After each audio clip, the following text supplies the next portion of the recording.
Olá, eu sou a Mãe Bárbara de Ançã e hoje vai ser um vídeo especial que eu vou falar sobre a lenda dos orixás. Lembrem de se inscrever no canal para não perder os vídeos novos. Primeiro eu quero dizer uma coisa a vocês. As lendas dos orixás, elas mudam muito. As lendas que eu vou contar são as lendas que eu aprendi. Mas se vocês forem pesquisar na internet, em livros, ou conversar com outras pessoas, elas podem acabar contando lendas um pouco diferentes ou completamente diferentes dessas que eu vou contar. Se você levar em consideração que as lendas eram contadas no boca a boca e percorriam toda a África, isso é normal delas irem mudando conforme a região que elas vão sendo contadas. Outra questão também é que os orixás, como eu já disse em outros vídeos, um dia eles foram avatares encarnados na Terra. E não foi um só, foram vários. Então as lendas podem mudar, porque podem ser vários avatares de Xangô, vários avatares de Oxum, e cada um na sua região, cada um na sua época de vida, que vai ter uma história diferente. Outra coisa importante de lembrar é que essas não são as histórias de fato como elas aconteceram com os orixás. Você não pode dizer, então foi assim e ponto final que aconteceu na vinda de Xangô na Terra. As lendas são parábolas, são lições de moral, como historinhas da Chapeuzinho Vermelho e etc., para ensinar as pessoas daquela tribo, daquele orixá, como se comportar. O orixá, que é o seu pai de tribo, fez uma coisa e ele foi errado por causa do ímpeto dele ou por causa do gênio dele, porque orixás têm defeitos também. Então você não pode fazer os mesmos defeitos que o orixá. Então é só uma lição de moral mesmo. O filho de Xangô é impetuoso, então não seja impetuoso, filho de Xangô, como o seu pai. Os defeitos dos orixás são as provas de que nós precisamos melhorar dentro daquela energia, entende? É mais ou menos assim. Existem histórias que contam lados bons dos orixás, que essa é o que a gente precisa reativar, reaviver dentro da gente, e histórias que contam os lados ruins dos orixás, que é aquilo que nós temos que lutar e melhorar. Então tá. Eu vou começar contando sobre Oxalá. As pessoas não sabem muito a diferença entre Olorum e Oxalá, e eu vou explicar a diferença. Olorum é o grande Deus. Quando Olorum existia, porque ele era Deus, então ele já existia, como todos os deuses de todas as culturas que criam as coisas, ele não quis descer até a terra e ele construir e gerar todos os seres da terra. Ele criou 4 pessoas principais, 4 deuses menores, que seriam responsáveis por criar tudo que estava na terra e povoar de todos os seres vivos que a terra teria. Então, Olorum criou 4 deuses, Oxalá e suas 3 esposas. 2 delas é Iemanjá e Nanã, que são conhecidas nossas. A terceira esposa meio que se perdeu no tempo o nome dela. Dependendo da região, eles dão um nome a essa esposa. Não faz muita diferença para nós aqui no Brasil, porque o culto a essa esposa dele não veio com o navio negreiro, não vieram os escravos desse culto. Então, meio que as coisas se perderam mesmo. Mas é importante lembrar que tinha mais uma esposa ali. Então, Oxalá criou a terra, Oxalá criou o mar, Oxalá criou tudo que existia e suas esposas estavam lá auxiliando ele. No mar, Iemanjá foi viver. Enquanto que no barro, na terra, na junção da terra com a água, foi viver Nanã. Quando Oxalá tentou criar os humanos, ele tentou fazer de tudo que era coisa que existia. Ele tentou fazer da terra, mas a terra, o vento batia e desmanchava. Ele criou da planta, mas a planta não resistia. E um dia ele estava lá encucado pensando do que ele ia fazer os mortais. Então Nanã chegou e disse para ele: eu te dou o barro. O barro é muito fácil de ser moldado. Qualquer coisa pode ser moldada em barro. Use o barro, tente barro.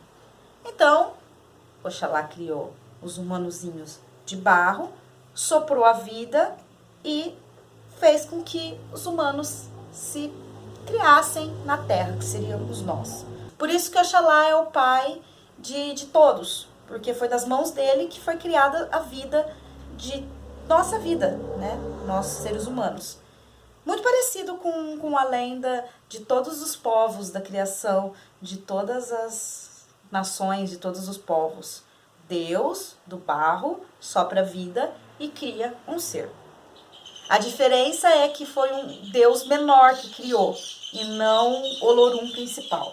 Mas Nanã decidiu então que, já que ela deu o barro deveria voltar para ela num determinado momento.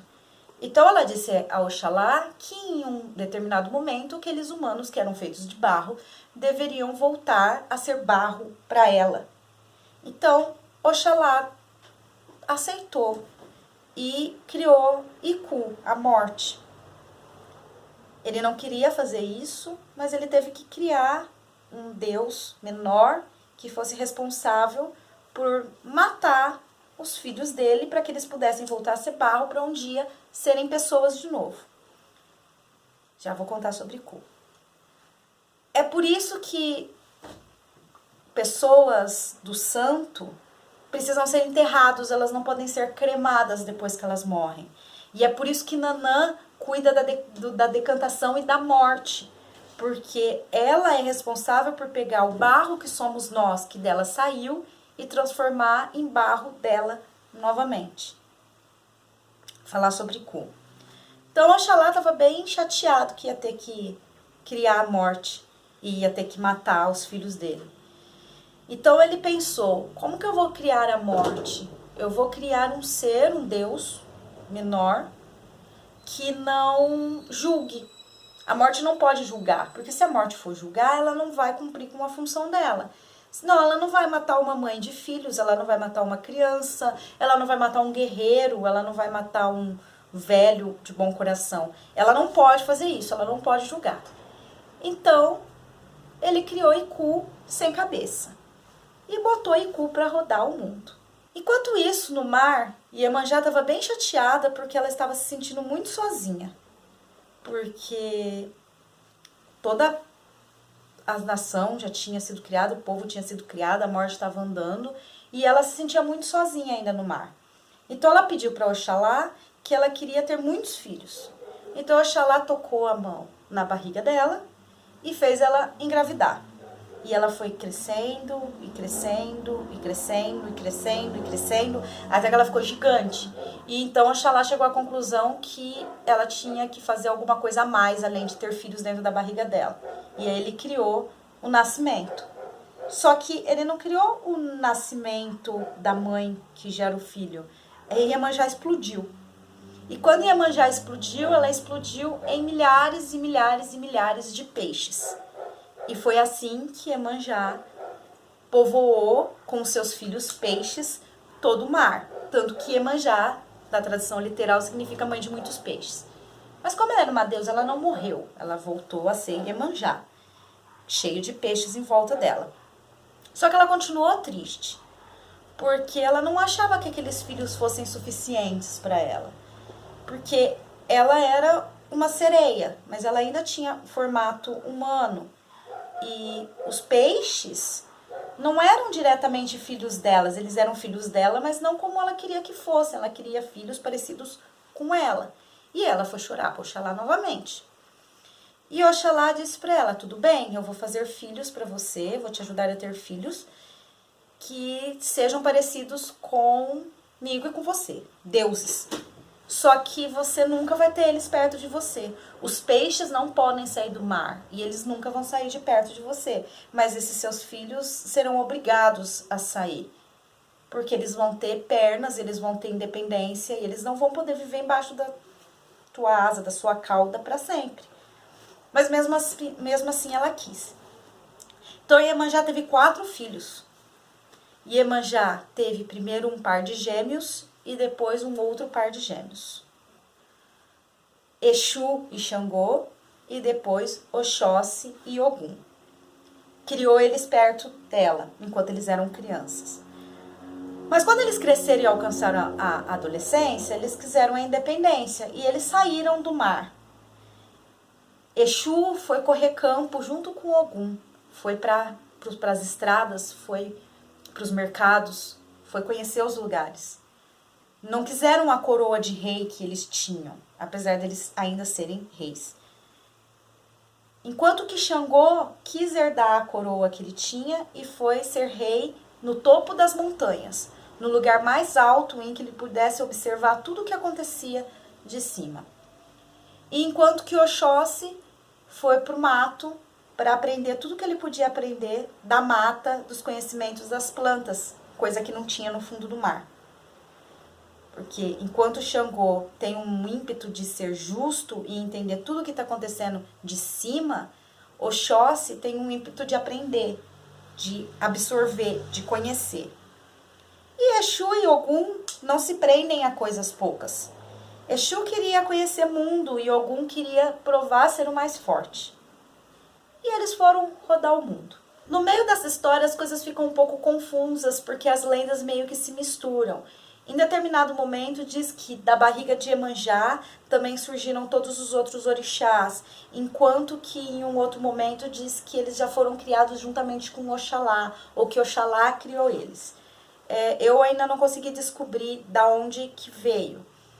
Tem lenda que diz que Oxum é filha de Oxalá, mas tem lenda que diz que Oxum não é filha de Oxalá, ela é filha de Orumilá. Então, fica meio confuso.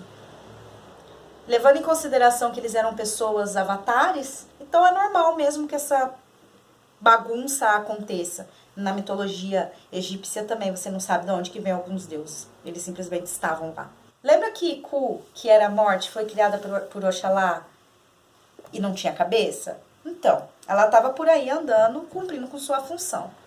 E Exu, que já estava correndo o mercado, correndo as estradas, correndo os lugares para ter conhecimento, para conhecer as coisas, para conhecer pessoas, também estava andando por aí. E um dia ele cruzou com o Iku na estrada. E ele viu aquele ser sem cabeça trombando nas coisas, andando todo estrambelhado. E Exu ficou curioso com aquilo e sentou na frente da Iku e ficou ali olhando. Por que aquele cara não tinha cabeça e continuava andando? E aí ele pensou, coitado dele, né? Acho que ele merece uma cabeça. Ninguém merece ficar trombando nas coisas. Ele olhou para um lado, ele olhou para o outro, ele achou uma mandioca. Aí pensou, vai ser exatamente isso. Pegou a mandioca, fez uma carinha feliz na mandioca e encaixou no pescoço de Iku. E se sentiu muito orgulhoso porque agora Iku tinha uma cabeça.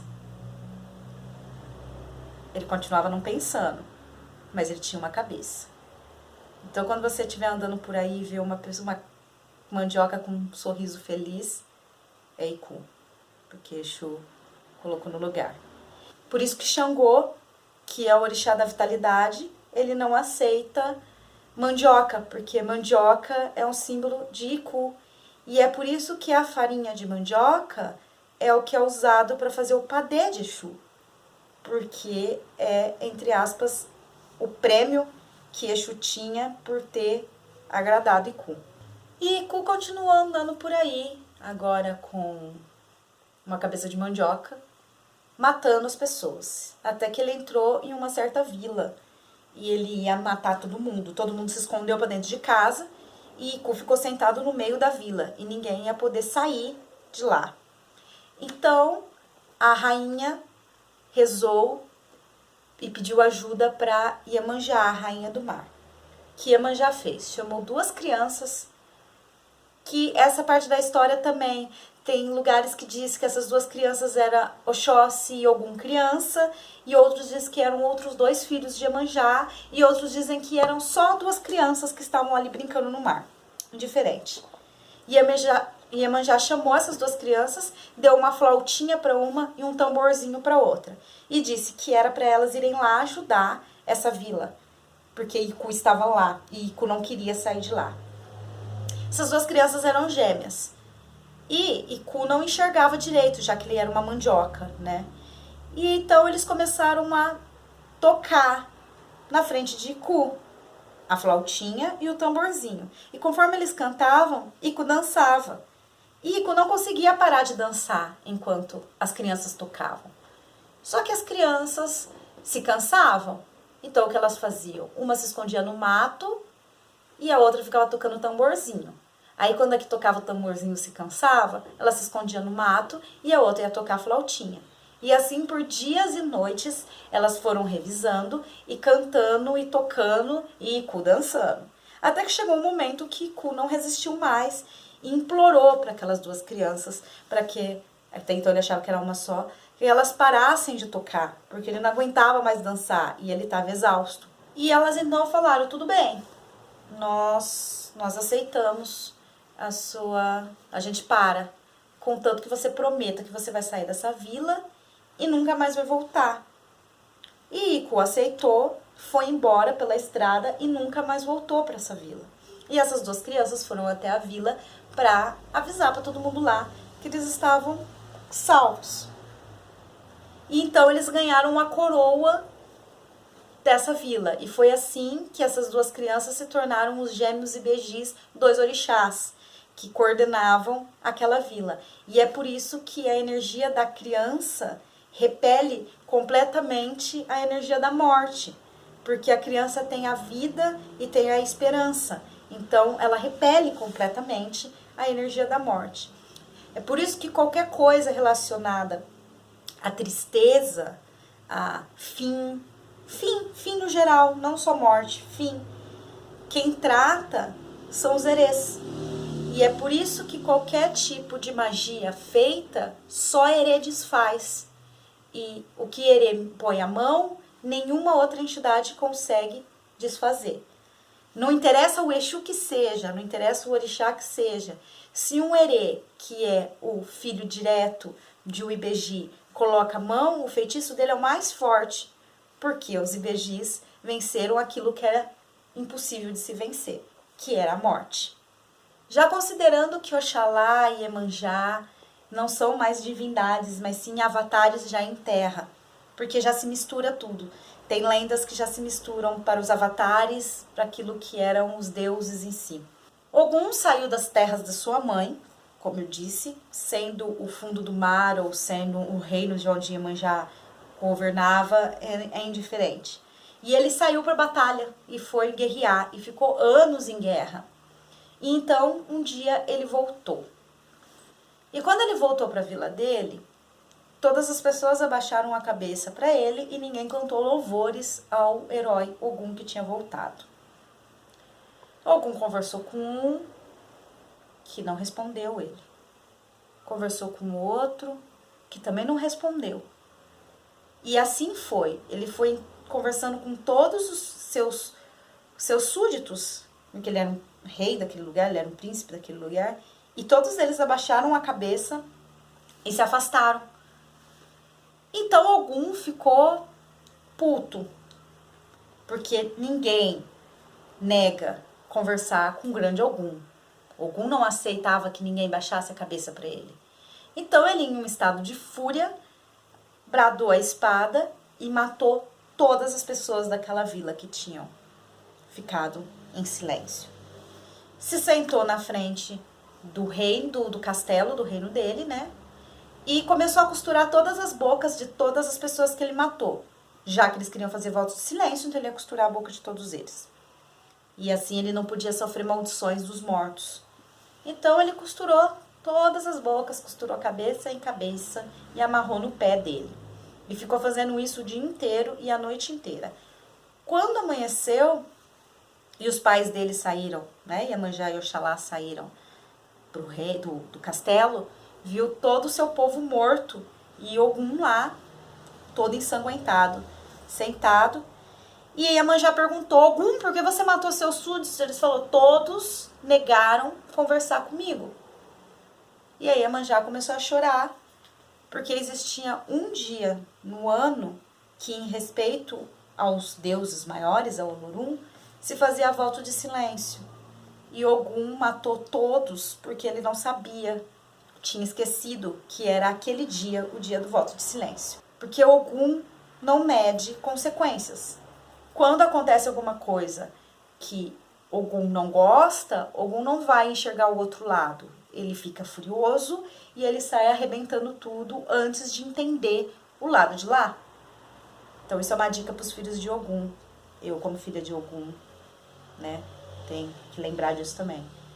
Tudo tem um outro lado. Você não pode sair por aí matando todo mundo só porque eles se recusaram a falar com você. Vai entender primeiro por que eles se recusaram a falar, né? O tempo se passou e Oxóssi aprendeu a caçar de forma perfeita na mata.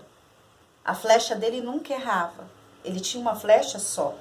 E quando ele atirava essa flecha, era certeza que ele ia acertar a caça dele. E lá ele viveu, aprendendo a caçar, aprendendo a fazer tudo aquilo que a mata podia oferecer a ele. Aprendeu sobre as plantas, aprendeu sobre os animais. E um dia ele escutou numa vila próxima de onde ele ficava uma gritaria. E quando ele foi até lá, ele viu que todos estavam em desespero porque as grandes senhoras chamadas Yamis, que eram as feiticeiras matriarcais antigas e perigosas, tinham jogado uma maldição em cima daquela vila e tinham mandado um pássaro gigante para matar e destruir toda a vila. E não adiantava flechas, nenhuma flecha acertava aquele pássaro. As flechas se quebravam, ou não alcançavam, e ele estava destruindo tudo. Então Oxóssi foi até lá e, no seu senso de justiça, decidiu então que mataria esse pássaro para proteger essa vila. Então ele armou a sua flecha, mirou no grande pássaro negro e atirou. Como a flecha dele nunca errava, a flecha acertou em cheio o peito do pássaro e o pássaro caiu morto. E foi assim que Oxóssi foi conhecido entre todos, como o grande herói de uma flecha só. E foi elevado ao caçador, o grande caçador, que provê toda a sabedoria da caça para todas as pessoas. Então Oxóssi, quando as tira, é uma só. E o filho de Oxóssi também. Ele demora muito para decidir o que ele quer. Mas quando ele atira a flecha, é uma só. Vou contar para vocês agora como Oxum se tornou a rainha de todo o ouro. Oxum não era dono de todo o ouro. Ela conquistou todo o ouro. Numa das lendas diz que um povo do céu era proprietário de toda a riqueza, enquanto que Oxum era da terra. Então Oxum sabia que se ela conseguisse chegar até o céu, ela conseguiria todo o ouro que esse povo do céu teria. Então ela arquitetou como ela faria isso. Ela se transformou num belo pavão branco, voou até os céus e se infiltrou no meio do reino dos céus. E lá ela começou a gerar intrigas. Então ela falava para um rei do céu uma coisa, falava para outro rei do céu outra coisa, e ela começou a fazer com que os povos do céu começassem a guerrear entre eles. E eles se dizimaram e se destruíram. E ficou sobrando todo o ouro que existia no céu, que não tinha dono. Os reis do céu foram mortos nessa guerra que Oxum pegou o ouro. E as rainhas do céu, elas ficaram vivas, mas elas foram arremessadas ao mar. E uma dessas rainhas estava grávida. E quando Oxum ficou sabendo que ela estava grávida, Oxum entrou em desespero e correu ao mar para poder salvar essa criança. E Iemanjá ajudou também a salvar essa criança. Numa das lendas diz que essa criança que nasceu da rainha era Iansã, era o Iá Iansã, que Oxum e Iemanjá criaram como se fossem filhas dela. É uma das lendas. Por isso que em uma das músicas da Betânia fala que Iansã era a menina dos olhos de Oxum. Então, em uma das lendas, Oxum criou Iansã pelo sentimento de culpa por ter matado a mãe de Iansã nessa guerra dos céus. E é por isso também que ela se tornou a mãe de todos, porque ela se arrependeu daquilo que ela fez. Foi por isso que ela começou a cuidar de todas as mulheres grávidas e todas as crianças, como um senso de responsabilidade por aquilo que fez pela mãe de Iansã. É uma das lendas. E a partir daí, Yansan meio que foi criada meio que sem mãe, ao mesmo tempo que ela tinha sido criada por Oxum, depois ela se tornou independente e saiu por aí criando-se sozinha, com conhecimento próprio da magia que ela mesma aprendeu. Então Yansan tinha a capacidade, como todas as mulheres são feiticeiras, todas as orixás femininas são feiticeiras. Todas elas têm o dom de se transformar em outras coisas. Iemanjá em peixe, Oxum em pavão, Yansan em búfalo. E só que as pessoas não sabem que a pele de búfalo encantado que ela tem, que ela conquistou em uma batalha contra as mesmas feiticeiras do pássaro gigante, davam a capacidade dela de se transformar em tudo. E numa dessas encrencas que Yansan arranjou por aí, porque ela era encrenqueira, por onde ela passava ela arranjava encrenca, ela estava fugindo de um exército que ela não dava conta de guerrear. E ela estava no pau, fugindo, porque ela não ia conseguir lutar de frente e ela ia morrer. Então ela viu uma plantação gigantesca de abóbora. E o que ela fez? Ela se escondeu no meio das abóboras e pediu permissão para as abóboras para ela se transformar em uma abóbora. Então ela se transformou em uma abóbora. Os guerreiros passaram, não encontraram a mulher búfalo e correram e foram embora. E graças a isso Yansan não morreu, foi salva. E é por isso que Yansan tem um respeito muito grande à abóbora. Então, a abóbora é uma planta de Yansan e no candomblé, filhas de Yansan não podem comer abóbora, pelo respeito que Yansan tem à abóbora, que salvou a vida dela. Yansan, amiga das abóboras. E vem daí também na Umbanda a cor do laranja de Yansan, em respeito à abóbora. Porque algumas pessoas dizem que Yansan não pode ser laranja. Ela pode ser todas as cores, menos laranja. Mas na Umbanda se considera o laranja também por causa dessa lenda das abóboras. Enquanto isso, Xangô estava lá no reino dele, na pedreira, reinando e coordenando tudo. Ele já tinha sua primeira esposa, que era uma ótima domadora de cavalos, uma guerreira domadora de cavalos muito forte, que era Obá. Então, um dia, ele viu Oxum se banhando no rio e decidiu então que ele queria se casar com ela. E chegou até ela e pediu ela em casamento. Oxum fez uma manha, né? Então ela disse que ela teria um problema muito grande em casar com ele, porque ela tinha um pai muito velho. E aí chega uma outra bifurcação da lenda. Em algumas lendas diz que esse pai era Orumilá e outras dizem que esse pai era Oxalá. Se você considerar que esse pai é Oxalá, você não considera o Xangô como filho de Oxalá, mas só sim filho de Iemanjá. E ela disse que o pai dela era muito velho, Oxalá era muito velho e que Oxalufã, né? E que ela não poderia se casar se o pai dela não estivesse no ritual, no casamento.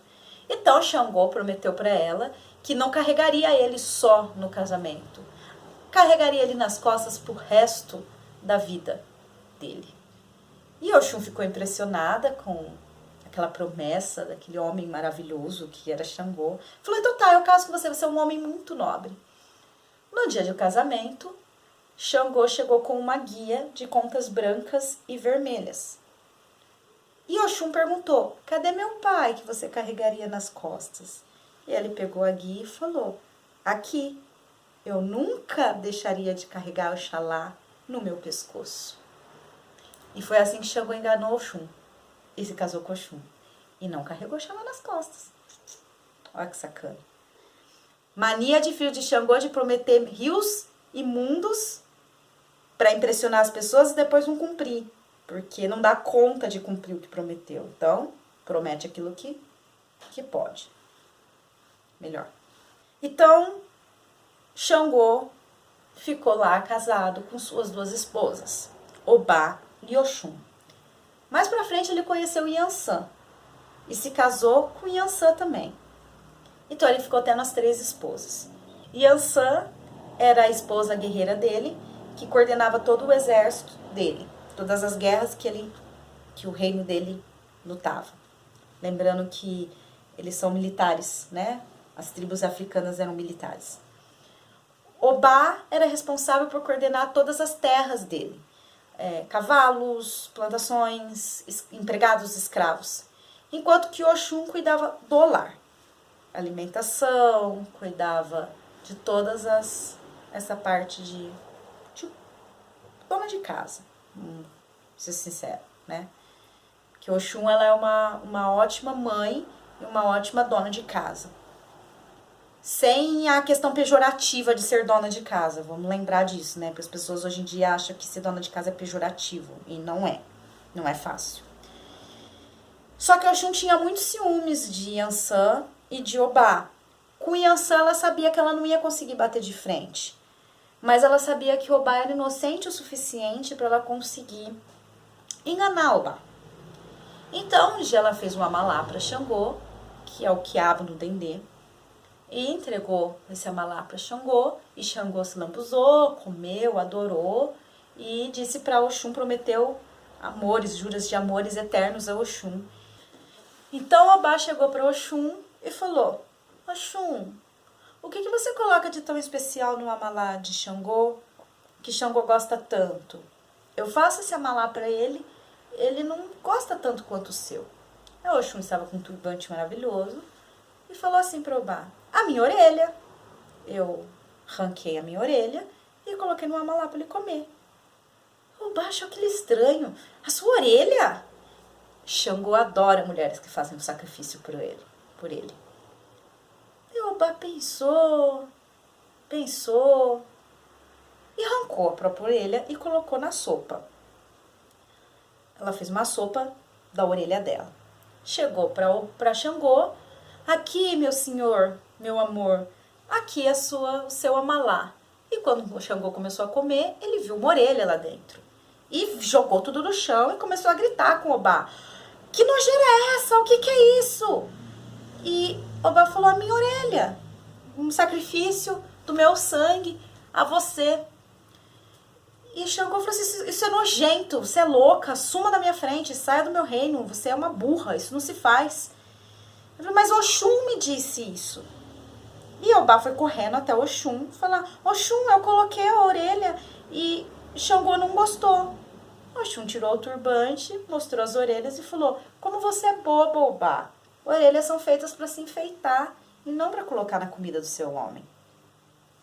E Xangô expulsou então Obá por ter sido inocente e Oxum por ter sido sacana. Expulsou os dois, as duas do reino. Oxum foi para a mata e Obá ficou eternamente rodando o reino de Xangô, esperando o dia que Xangô perdoasse ela, tentando mostrar sempre uma devoção a ele para que um dia ele perdoasse ela. Não perdoou. Isso é para mostrar como as filhas de Obá, elas são muito dedicadas a um grande amor na vida. As filhas de Obá, quando elas amam uma pessoa, elas só amam essa pessoa. E elas dão sangue pela pessoa. E elas não conseguem nunca mais se esquecer desse único amor que ela teve. Que ela dedicou, deu sangue, deu a orelha. Por isso que Obá desce com a mão na orelha, lembrando a orelha que ela perdeu por uma inocência de fidelidade. Então Oxum foi para a mata. Ela era rica mesmo, ela foi para a mata. E lá ela encontrou Oxóssi. E se casou com Oxóssi. E começou a viver com Oxóssi, que ela amava muito também. E Oxóssi também amava muito ela. Então eles tiveram um filho, um menino. Numa das lendas diz que quando Logunedé nasceu, ele era afeminado, ele tinha traços femininos. E Oxum não aceitou essa criança com traços afeminados, abandonou Oxóssi a criança e foi embora de volta pedir o reino a Xangô, pedir guarda a Xangô. Mas eu não gosto dessa história, eu prefiro a versão que diz que Oxum amava tanto essa criança que ela temeu pela vida desse menino. Pois Xangô podia exigir que essa criança fosse morta, porque era um menino, filho da rainha, que poderia um dia querer herdar o trono de Xangô. Então, ela vestia o Logunedé de menina, como se fosse uma menina. E ensinou todas as coisas da riqueza, do amor, do conhecimento, da pesca que ela tinha, que ela sabia ao filho dela. Mas, ao mesmo tempo, esse menino aprendeu todos os conhecimentos da caça e da sabedoria da mata de seu pai Oxóssi. Então é por isso que o Logunedé carrega um espelho e carrega um arco e flecha. Ele é senhor da água, do ouro de Oxum, e ele é senhor da caça, da riqueza de Oxóssi. É por isso que as pessoas acabam dizendo que o Logunedé é meio, entre aspas, suspeito. Ele não tem dois sexos, ele tem um sexo só, ele é um menino. Só que ele tem trejeitos femininos. Ele é vaidoso como Oxum, ele usa joias como Oxum, e a cor dele é o dourado do ouro de Oxum e o azul turquesa ou o verde de Oxóssi. Ele é os dois, ele é Oxóssi e Oxum junto.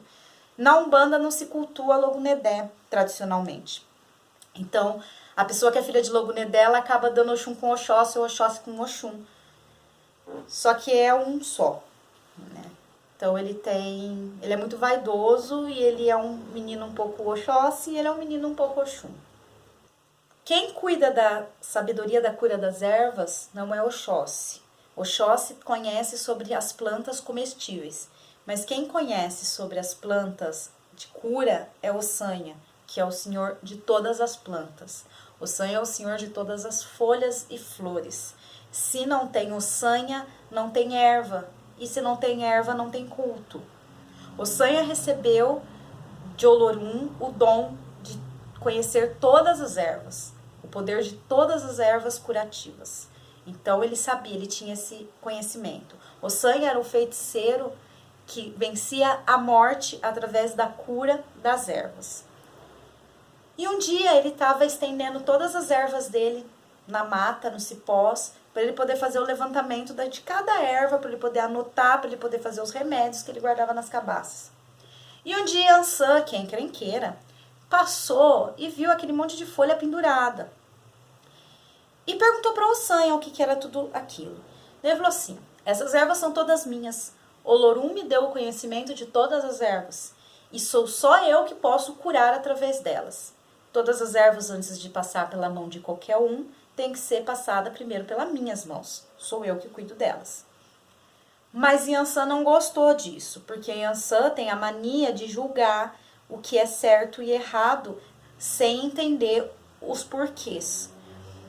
E ela achou que aquilo não era justo. Como assim? Só uma pessoa em todo o mundo teria o poder de cura, enquanto que todos os outros poderiam ter esse poder também. Então ela chegou até Xangô e perguntou para Xangô se isso era justo. E Xangô disse que não era justo, que o justo era que todos pudessem ter um pouco desse conhecimento das ervas. Então, ela esperou um dia que Ossanha tivesse estendido todas as suas ervas novamente e levantou um tufão. E todas as ervas foram ventadas pelo ar e fugiram todas das mãos de Ossanha. E se espalharam por toda a terra e caíram nas mãos de todos os orixás.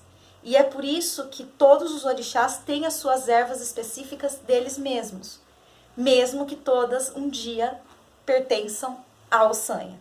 Antes de a espada de São Jorge ser de Ogum, ela é de Ossanha, mas porque Yansan espalhou tudo, ela também é de Ogum. Isso é para lembrar da mania que filha de Yansan tem de querer ajudar os mais fracos sem levantar o questionamento se os mais fracos são de fato os mais fracos e se é justo tirar aquilo que ela considera do mais forte e dar para aquilo que ela considera do mais fraco. Porque as filhas de Yansan são assim, eu sei, eu sou assim também. Então, Ogum não sabe o poder curativo da erva dele. Ele sabe que aquilo é dele, porque caiu no colo dele. Quem deveria ensinar isso a Ogum é Ossanha, era Ossanha. Mas como Yansan tirou isso de Ossanha, ele não ensinou. Então todos os orixás têm suas ervas, mas eles não sabem os poderes curativos das ervas, porque esse era um conhecimento que Ossanha tinha. Um dia Ossanha distribuiria todo esse conhecimento para todos, mas como Yansan foi teimosa, passou por cima da regra e espalhou as ervas, Ossanha se recusou a ensinar o poder de cura de todas as ervas. A mania de Yansan meteu os pés pelas mãos, né? Vamos voltar agora lá atrás de Nanã. Nanã teve seu primeiro filho, Omolu. Omolu nasceu cheio de chagas no corpo, cheio de feridas. E Nanã tentou de todas as formas curar todas as feridas que ele tinha. Tentou remédios, tentou ajuda de feiticeiros, tentou o barro, tentou tudo que ela podia. E a criança não parava de chorar, e a criança não parava de berrar de dor, e ele era deformado e feio. Então Nanã chegou à conclusão que ela não queria aquela criança que não daria frutos, porque ela era uma criança doente, que não tinha cura, aquelas chagas que ela tinha na pele, então ela não queria aquela criança e decidiu então se livrar dela. Então ela foi na beirada do mar, abriu um buraco no barro da areia, enfiou a criança lá e deixou lá para que o mar afogasse aquela criança. E voltou para o reino. Oxalá perguntou, cadê nosso filho? E Nanã falou, morreu. As chagas não foram curadas, ela não resistiu e ela morreu. E Oxalá sabia que era mentira, porque Oxalá tinha escolhido que aquela criança nascesse com chagas para ensinar coisas para Nanã e aquela criança poder ensinar coisas para as outras pessoas. Ensinar humildade, ensinar o respeito de uma pessoa que é doente, que consegue superar a sua marca feia, que não é uma pessoa padrão. Então Nanã falou para Oxalá que ela queria outros 2 filhos, então. Então Oxalá perguntou assim, você quer os outros 2 filhos, mesmo você tendo abandonado o seu primeiro? Ela falou, quero, acho que é direito meu ter filhos.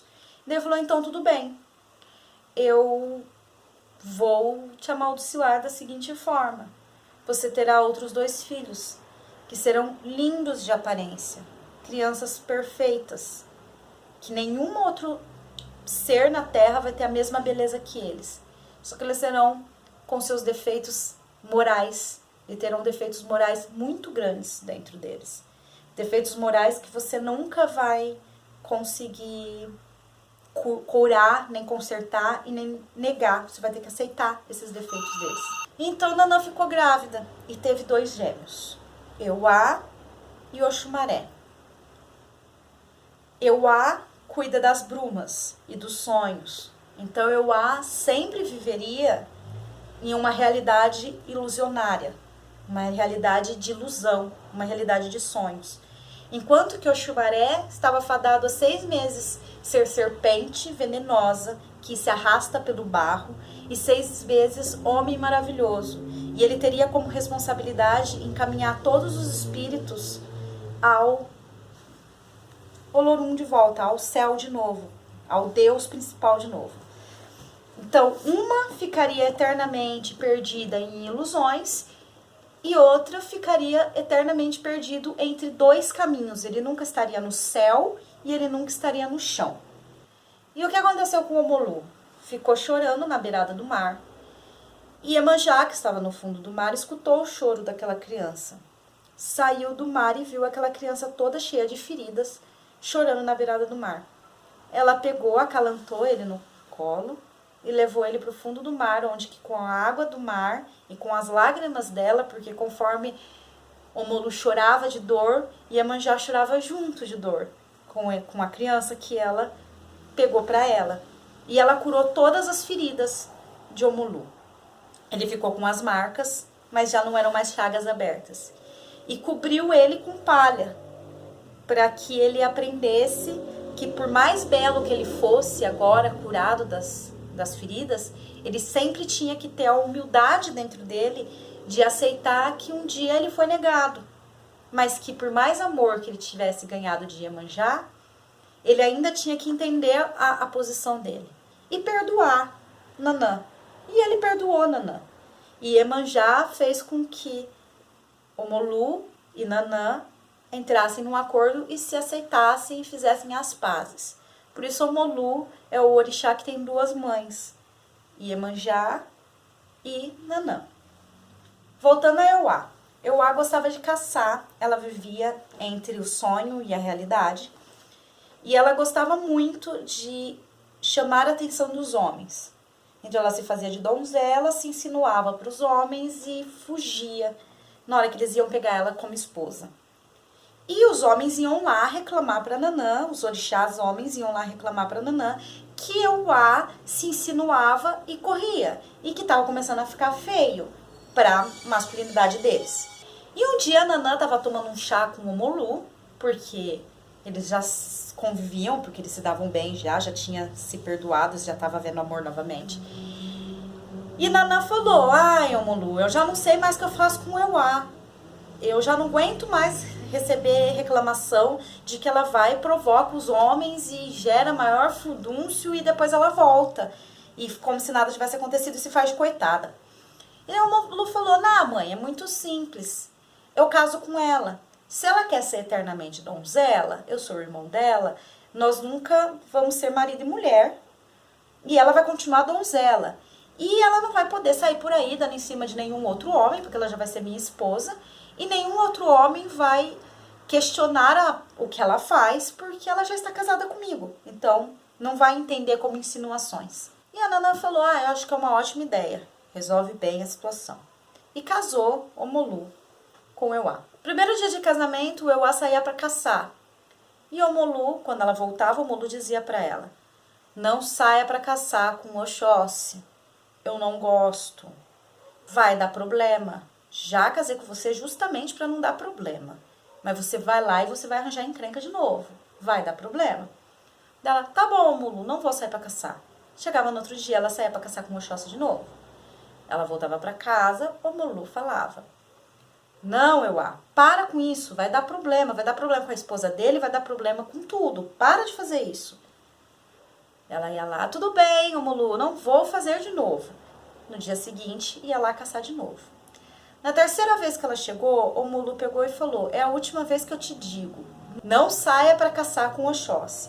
Se você sair para caçar com o Oxóssi mais uma vez, eu terei que tomar providências drásticas. Ela deu de ombros e no dia seguinte ela foi caçar de volta. E voltou. Quando ela voltou, o Molu não falou nada.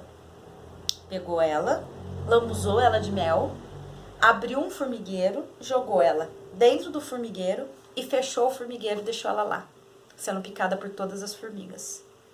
Porque como ele é o senhor da vida e da morte, ele conseguiria segurar a vida dela enquanto ela estava sendo picada pelas formigas. E depois de um certo tempo, ele abriu o formigueiro e tirou ela de lá de dentro. E disse para ela, se o que faltava a você era a humildade da dor, agora você a tem. Cobriu ela com palhas e disse para ela, a partir de agora, você vai ser a minha esposa e vai se comportar como minha esposa e não sairá mais para caçar. E aí ela já não conseguia mais, porque ela estava coberta de palha. Então, Euá velha, que é o que eles falam, que é Euá depois de casada com o Molu, depois de tudo isso, ela cuida daquela neblina que fica por cima do cemitério. A Euá nova é a Euá que cuida dos sonhos. Então, ela é um orixá usado para pessoas que não acreditam nas possibilidades de expectativas de sonho. Enquanto que a Euá velha é usada para assentar pessoas que vivem em ilusões que estão mais fazendo mal do que bem.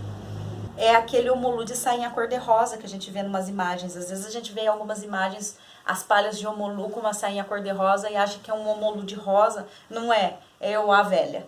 É parecida ali com o Omolu. Então, gente, eu fiz uma apanhado geral dos orixás. É um pouco longo esse vídeo. Tem outras várias lendas. Eu vou fazer outros vídeos mais pra frente falando de outras lendas dos orixás. Se vocês sabem de alguma diferente das que eu falei aqui, escrevam aí, postem nos comentários, contem as histórias, que daí numa próxima vez eu pego um apanhado dessas histórias que vocês contam e eu falo um pouco sobre elas pra vocês. Belezinha? É isso aí. Deem um joinha, curtam, compartilhem. A descrição do vídeo contém o endereço do Facebook, se vocês quiserem me acompanhar lá na página. E é isso aí. Beijo! Então, Olorum criou 4 deuses menores. Começou. Mas estão querendo aparecer aqui no vídeo. Já Meu canal parece rosto, parece som. Oscar. Obrigada.